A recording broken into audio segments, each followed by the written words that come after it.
दोस्तों नमस्कार। मान लेते हैं कि आपके पास कोई ऐसी पेन ड्राइव है या फिर एसडी कार्ड है। आप जैसे ही अपने कंप्यूटर सिस्टम के अंदर इंसर्ट करते हैं तो कुछ इस तरीके से एरर मैसेज आता है, और जैसे ही यहाँ पर आप फॉर्मेट पर क्लिक करते हैं तो यहाँ पर आप थोड़ा सा आप वेट करिए, और इसके बाद फिर हम यहाँ पर इस तरीके से विंडो ओपन हो जाएगा।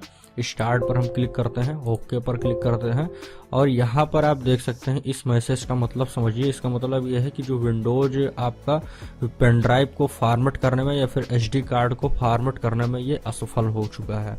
और हम जैसे ही ओके पर क्लिक करते हैं तो यहाँ पर कोई भी एक्शन नहीं हो रहा है। क्लोज पर हम क्लिक कर देते हैं, फिर से वही मैसेज आ जाता है कि विंडोज आपका असफल है, पेन ड्राइव या फिर एसडी कार्ड को फॉर्मेट करने में असफल है। तो कुल मिला के आज हम ये देखने वाले हैं कि अगर आपके पास कोई ऐसी यूएसबी ड्राइव है जो कि वो फॉर्मेट नहीं हो रही है तो आप कैसे सही करेंगे।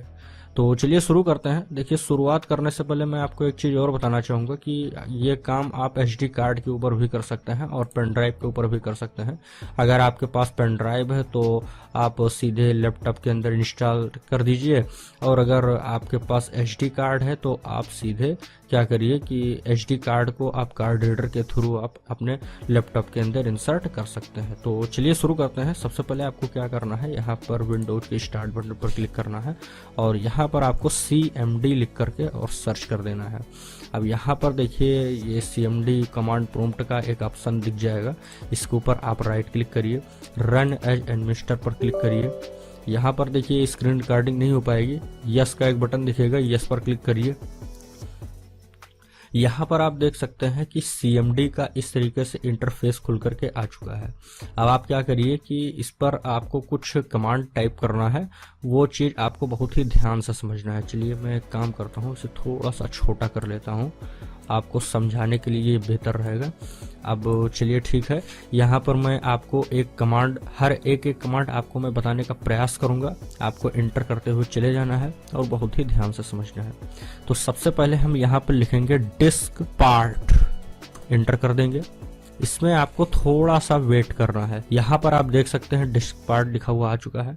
इसके बाद फिर आपको यहाँ पर एक कमांड और देना है, लिस्ट स्पेस डिस्क, इंटर करिए। अब यहाँ पर आपको थोड़ा ध्यान से समझिए, डिस्क 0 ऑनलाइन 465 GB, और यहाँ पर ये 2048 KB फ्री दिखा रहा है। अब देखिए यहाँ पर आप साइज से समझ लीजिए कि जो 465 GB है ये हमारे कंप्यूटर के अंदर जो हार्ड ड्राइव लगी हुई है ये वो चीज़ है, और डिस्क 1 में नो मीडिया दिखाई दे रहा है। यहाँ पर आप देख सकते हैं 0 बाइट लिखा हुआ है, तो इससे हमें कोई मतलब नहीं है, यहाँ पर कोई भी मीडिया शो नहीं कर रहा है। और यहाँ पर डिस्क 2 है, ऑनलाइन कंडीशन में है, ये 28 GB का दिखाई दे रहा है, और ये भी ये 28 GB का यहाँ पर ये दिखाई दे रहा है। तो इस बात से साफ क्लियर है कि हमारे कंप्यूटर सिस्टम के अंदर जो पेन ड्राइव लगी हुई है वो 28 GB की है, या फिर आप एसडी कार्ड के साथ भी आपके सामने यही प्रॉब्लम आएगा। तो तरीका बिल्कुल सेम है, सॉल्व करने का तरीका बिल्कुल सेम है।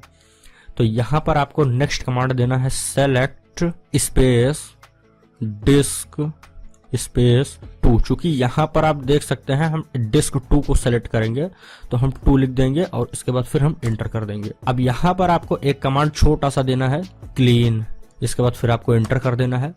यहाँ पर आपको थोड़ा सा वेट करना है। इसके बाद फिर यहाँ पर आपको लिखना है, क्रिएट पार्टीशन स्पेस प्राइमरी, फिर इसके बाद फिर आप इंटर करिए। अब इसके बाद फिर यहाँ पर आपको एक नेक्स्ट कमांड देना है, फॉर्मेट FS, इसके बाद फिर आपको इज इक्वल का 2 का इस तरीके से आपको साइन असाइन करना है, और इसके बाद फिर यहाँ पर आपको लिखना है फैट 32 स्पेस क्विक, इसके बाद फिर आपको एंटर कर देना है। यहाँ पर देखिए कुछ समय लग सकता है, और देखिए ये फाइनली ये फॉर्मेट होकर के आ चुका है, 100% कंप्लीटेड लिखा हुआ आ चुका है। इसके बाद फिर आपको एक छोटा सा कमांड और दे देना है, एक्टिव, फिर इंटर कर देना है। इसके बाद फिर आपको असाइन कर देना है, इसके बाद फिर आपको इंटर कर देना है, फिर आपको एग्जिट कर देना है, फिर से आपको एग्जिट कर देना है। यहाँ पर दोस्तों आप देख सकते हैं कि जो पेन ड्राइव थी वो यहाँ पर आ चुका है, और इसे आप यहाँ पर अलग क्लिक कर दीजिए, ये हट जाएगा। और यहाँ पर आप देख सकते हैं कि जो पेन ड्राइव हमारी थी वो कम्प्लीटली फॉर्मेट हो करके ये आ चुकी है।